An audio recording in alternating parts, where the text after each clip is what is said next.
বিশ্বাস করতে পারে নাগ দেবতা নাগিনী দেবতা, কিন্তু মনে রাখবেন বিজেপিকে বিশ্বাস করবেন না। ममता जी को जो करना है वो करे।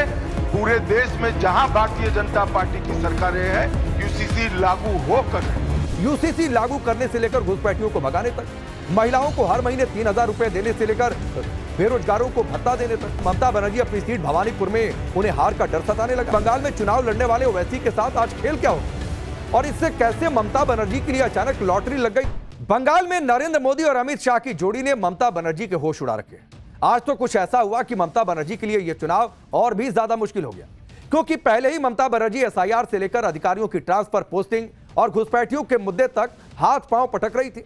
लेकिन आज तो ममता बनर्जी के उस दांव की काट लेकर बीजेपी आ गई, जो दांव ममता बनर्जी की चुनावी ताकत रहा है। आज हम इसके बारे में आपको बताएंगे, क्योंकि आप ये देखिए कि कल ही बंगाल में पीएम मोदी ने 6 गारंटियां दी थी और कहा था कि उनकी सरकार आ रही है, पार्टी की सरकार आ रही है। आज बंगाल के लिए बीजेपी ने खजाना खोल दिया। ममता बनर्जी महिलाओं और युवाओं को जितना पैसा देने का चुनावी वादा कर रही हैं, उससे डबल पैसा देने का वादा बीजेपी ने कर दिया। इसके अलावा नौकरी को लेकर, सैलरी को लेकर और दूसरे मुद्दों पर भी बीजेपी ने ऐसे ऐसे वायदों के धमाके किए जो ममता बनर्जी के लिए नया चैलेंज बन गए हैं कि इसका जवाब कैसे दिया जाए। बीजेपी अपने मैनिफेस्टो में चुन चुनकर ऐसे वादे लेकर आई जो ममता बनर्जी की सियासी जमीन को हिला सकते हैं, उनके वोट बैंक में सिरमारी कर सकते हैं। पहला बड़ा वादा हो गया यूसीसी लागू करने से लेकर घुसपैठियों को भगाने तक, महिलाओं को हर महीने 3,000 रुपए देने से लेकर बेरोजगारों को भत्ता देने तक। बीजेपी के हर बड़े वादे के बारे में आपको जानकारी दूंगा। बीजेपी के वादों पर ममता बनर्जी ने क्या कहा, क्या ममता बनर्जी अपनी सीट भवानीपुर में उन्हें हार का डर सताने लगा है, ममता की सीट पर कितने वोट कट गए, यह भी आपके सामने जानकारी रखूंगा। बंगाल के एसआईआर को लेकर सुप्रीम कोर्ट से ममता बनर्जी के लिए क्या बड़ी खबर आ गई, चुनाव आयोग ने कैसे ममता बनर्जी को नया झटका दे दिया, यह सब पूरी रिपोर्ट आपके सामने रखूंगा। आपको यह भी बताएंगे कि बंगाल में चुनाव लड़ने वाले ओवैसी के साथ आज खेल क्या हो गया और इससे कैसे ममता बनर्जी के लिए अचानक लॉटरी लग गई, इसकी चर्चा हो रही है और कैसे यह ट्विस्ट पूरा चुनाव पलट सकता है।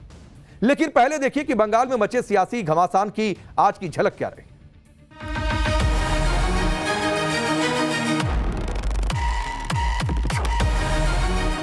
हम बाबरी मस्जिद बंगाल में बनाने के वाले के साथ बैठने से और 20 साल हम ऑपोजिशन में बैठना पसंद करेंगे। यूसीसी तुष्टीकरण को समाप्त करता है। ओए बीजेपी भाई, दिल्ली থেকে এলেও ভাই, ममता जी को जो करना है वो करे। पूरे देश में जहां भारतीय जनता पार्टी की सरकारें हैं, यूसीसी लागू हो कर रही है। সাপকে বিশ্বাস করতে পারে নাগ দেবতা নাগিনী দেবতা, কিন্তু মনে রাখবেন বিজেপিকে বিশ্বাস করবেন না। पूरे देश की नजर इस वक्त बंगाल चुनाव पर है। बंगाल विपक्ष का बड़ा राज्य है। ममता बनर्जी इंडी गठबंधन की वो नेता है जो पिछले 2 चुनाव से बंगाल में बीजेपी पर हावी है।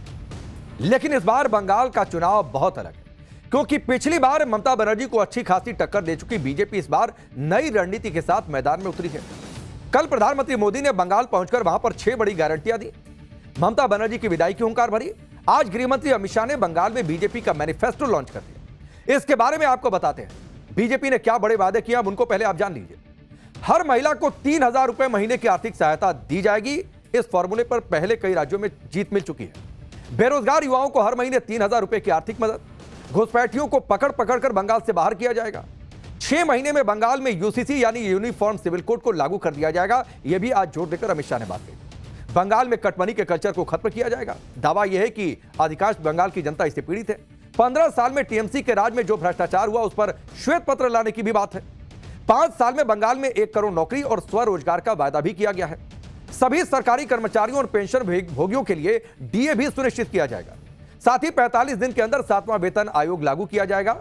बंगाल में आयुष्मान भारत योजना लागू करने का भी वादा है।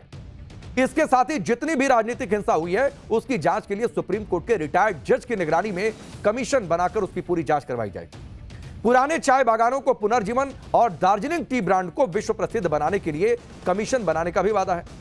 पीएम किसान योजना में 3,000 रुपए की अतिरिक्त राशि दी जाएगी बंगाल में, जिससे बंगाल के किसानों को 9,000 रुपए सालाना मिलेंगे। नए समुद्री बंदरगाह, प्रमुख नदियों पर पुल और सुंदरबन से दार्जिलिंग तक राष्ट्रीय राजमार्ग का वादा है। बंगाल की विरासत को मजबूत करने के लिए वंदे मातरम संग्रहालय बनाने का भी बीजेपी ने आज अपने मैनिफेस्टो में ऐलान कर दिया। ये बीजेपी के घोषणा पत्र के कुछ ऐसे बड़े वादे हैं जो हमने आपको बताए हैं। बीजेपी ने बंगाल के विकास का रोड मैप सामने रखा। वो सोनार बांग्ला का वादा कर रहे हैं। बंगाल को लेकर बीजेपी ने जो बड़े वादे किए उसमें यूसीसी की बहुत चर्चा हो रही है। सुनिए यूसीसी यानी यूनिफॉर्म सिविल कोड को लेकर आज अमित शाह ने क्या कहा। भारतीय जनता पार्टी शासित कई राज्यों ने common civil code, uniform civil code लागू किया है। हम 6 माह के अंदर ही बंगाल के अंदर यूसीसी को लागू कर कर सभी नागरिकों के लिए एक ही कानून बंगाल में हो, वो सुनिश्चित करेंगे। यूसीसी तुष्टीकरण को समाप्त करता है और यूसीसी की रिकमेंडेशन भारतीय जनता पार्टी की नहीं है, संविधान सभा की है। मगर तुष्टीकरण की राजनीति के कारण इन लोगों ने इतने साल लटका कर रखा है। ममता जी को जो करना है वो करे। पूरे देश में जहां भारतीय जनता पार्टी की सरकारें हैं, यूसीसी लागू हो कर रहे। इससे पहले यही वादा असम में बीजेपी ने किया था। अमित शाह ने कहा कि जब सरकार बन जाएगी तो 3 महीने के अंदर वहां पर यूसीसी लेकर आएंगे। अब बंगाल में सरकार बनने के बाद 6 महीने में यूसीसी लागू करने का वादा कर बड़ा दांव बीजेपी ने खेला है। यूसीसी का मुद्दा लाकर बीजेपी ने ममता बनर्जी को फंसा दिया एक तरीके से, क्योंकि ममता बनर्जी यूसीसी के कड़ा विरोध करती आई हैं। इधर बीजेपी ने यूसीसी का वादा किया, उधर इसकी काट के लिए ममता बनर्जी ने एनआरसी का मुद्दा छेड़ दिया। ममता बनर्जी ने कहा कि सांप का विश्वास कर लेना, लेकिन बीजेपी का नहीं। सुनिए उन्होंने क्या कुछ कहा। সাপকে বিশ্বাস করতে পারেন, নাগ দেবতা নাগিনী দেবতা, কিন্তু মনে রাখবেন বিজেপিকে বিশ্বাস করবেন না। করলেন আর গেলেন। আসামে মনে আছে এনআরসি করে 19 লক্ষ লোকের নাম বাদ দিয়েছিল, তার মধ্যে 13 লক্ষ ছিল হিন্দু আর 6 লক্ষ ছিল মুসলমান। তাদের ডিটেনশন ক্যাম্পে পাঠানো হয়েছিল। अब सवाल तो यह भी है, जिस तरीके से साहब की चर्चा ममता बनर्जी ने की कि बीजेपी के वायदों मैनिफेस्टो को देखकर क्या उन्हें सियासी जमीन खिसकती नजर आई, क्या डर सताया चुनावी नतीजों का। सवाल यह भी कि एनआरसी की बात क्या लोगों को डराने के लिए, वोट बैंक के लिए। ममता बनर्जी बीजेपी पर फायर है। उधर घुसपैठियों के मुद्दे पर अमित शाह ममता बनर्जी को घेर रहे हैं। टाइम्स नाउ और भारत से एक्सक्लूसिव बातचीत में आज गृह मंत्री अमित शाह ने कहा कि ममता बनर्जी घुसपैठियों को अपना वोट बैंक मानती है, लेकिन जब बीजेपी की सरकार आएगी तो 45 दिन में घुसपैठियों पर एक्शन होगा। सुनिए। ममता बनर्जी कह रही हैं कि ये घुसपैठ नहीं रुकेगा क्योंकि सेंटर मदद नहीं करता।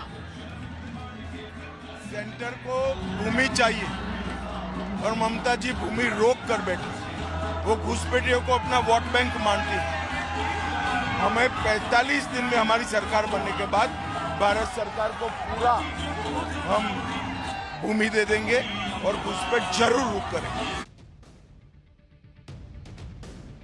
बंगाल में बीजेपी ने जो संकल्प पत्र तैयार किया है उसे इस तरह तैयार किया है कि ममता बनर्जी के हर आरोप का काउंटर हो जाए और ममता बनर्जी जिन जिन मुद्दों पर फंसी हैं उसका भी काउंटर हो एक तरीके से। उसे लेकर इसीलिए बीजेपी ने बड़े बड़े वायदे कर दिए।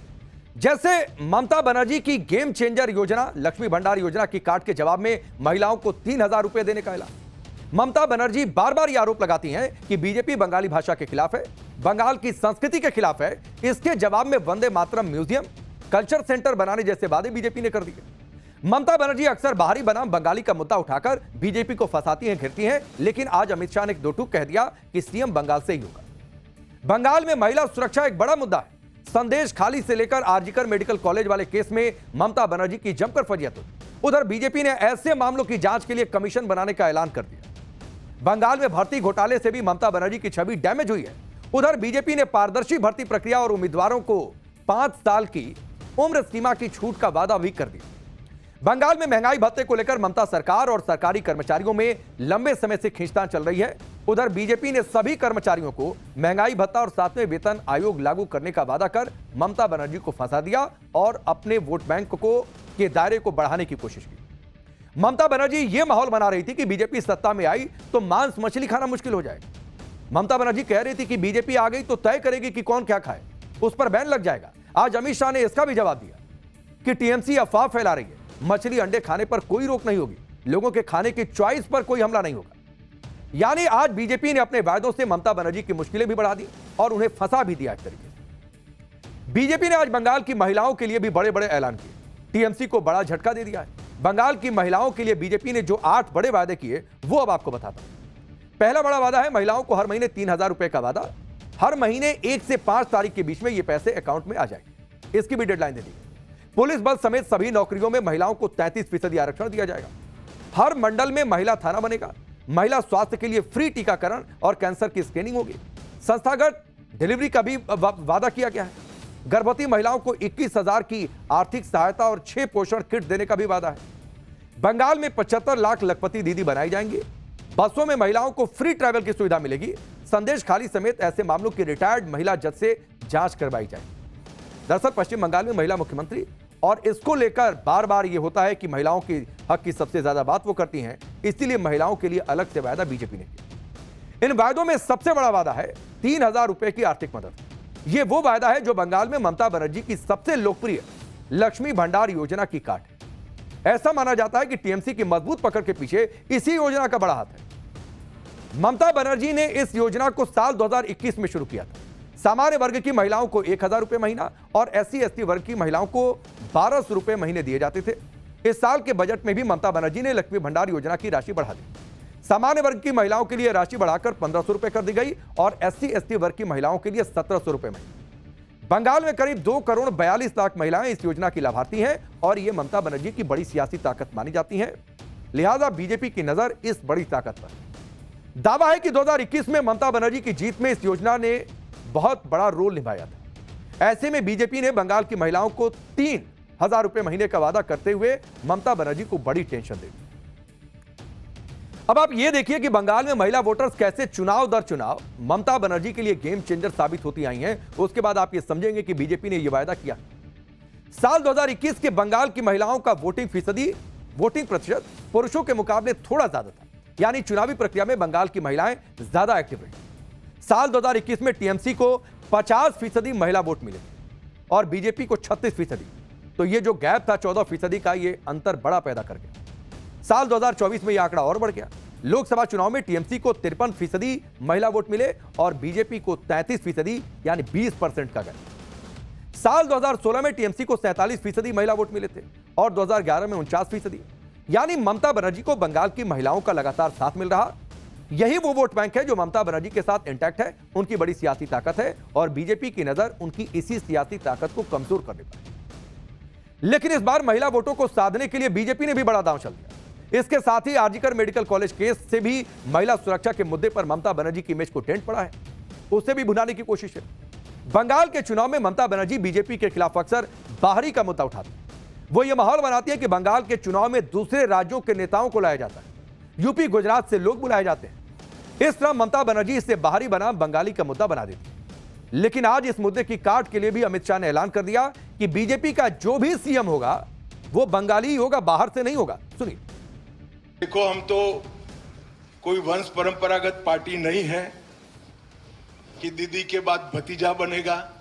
कोई भी बंगाली बन सकता है। बंगाल का ही बासिंदा भारतीय जनता पार्टी बंगाल का मुख्यमंत्री बनेगा।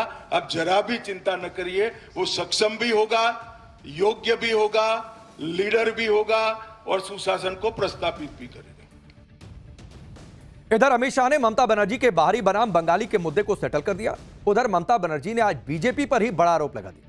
ममता बनर्जी ने कहा कि असम के चुनाव में बीजेपी ने बाहरी लोगों को बुलाकर वोट डलवाया क्योंकि बीजेपी अपनी जीत को लेकर आश्वस्त नहीं है। हालांकि कई सारी रिपोर्ट्स ऐसी आई जो दूसरी पार्टियों से संबंध रखते थे, पकड़े गए चुनाव।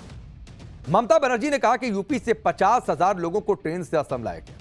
ममता बनर्जी ने आरोप लगाया कि बीजेपी यही काम बंगाल में भी करना चाहती, इसीलिए अधिकारियों के तबादले कर दिए गए। ममता बनर्जी ने दावा किया कि जो 90 लाख नाम वोटर लिस्ट से कटे हैं उनमें से 60 लाख तो हिंदू हैं, 30 लाख मुसलमान हैं। यही टीएमसी पहले कह रही थी कि चुन चुनकर खास समुदाय के लोगों के वोट काटे जा रहे हैं। अब यह दावा है कि नहीं, 60 लाख हिंदू वोटर्स के नाम कटे हैं। तो पहले वाला दावा किस आधार पर था? यानी ममता बनर्जी खुद मान रही है कि एसआईआर में हिंदुओं के ज्यादा नाम कटे हैं और पहले जो कहा जा रहा था वो सिर्फ वोट बैंक की सियासत थी। जबकि एसआईआर को लेकर इंडी गठबंधन ने माहौल बनाया था कि बीजेपी चुनाव आयोग के साथ मिलकर ममता बनर्जी के मुस्लिम वोट बैंक को डैमेज करेगी और चुनाव जीत जाएगी, जिसका जिक्र मैं पहले कर रहा था। जबकि ममता बनर्जी खुद कह रही हैं कि एसआईआर में हिंदुओं के नाम बहुत ज्यादा कट गए। सुनिए बीजेपी पर ममता बनर्जी कैसे हमलावर हैं और क्या कह रही हैं। সোনার বাংলা আগে তো নিজের রাজ্যটাকে সোনার রাজ্য করে বাংলার মানুষের উপর অত্যাচার বন্ধ করো, তারপরে তুমি সোনার বাংলার স্বপ্ন দেখো। পরিষ্কার জেনে রাখুন, বাংলা জয় করে আমাদের দিল্লি জয় করতে হবে। তাই আপনাদের একটা ভোট অত্যন্ত গুরুত্বপূর্ণ। जीरो हमने इन्वेंट किया, हमने बताया दुनिया को जहां योग है वहां रोग नहीं। सबसे पुरानी सभ्यता है हमारी। गुलामी से तो और देश भी लड़े भाई, पर आजादी के लिए अहिंसा का रास्ता बस हमारा था। अपने पसीने से जमीन सींचता किसान और घर में घुसकर मारने वाले जवान, बस इसी मिट्टी ने जने हैं। इसके हाथ ने जब थामा जज्बा तो इतिहास रचे। कदम बढ़ाए तो चांद का वो हिस्सा चूमा भाई जहां कोई कभी नहीं पहुंचा। आज पूरी दुनिया में शान से लहरा रहा है तिरंगा, और इसके पीछे है गर्व से भरी अनगिनत कहानियां जो लिखी जा चुकी हैं और लिखी जा रही हैं, जिन्हें मैं सुनाऊंगा राष्ट्रगर्व रोज शाम 6:25 पर।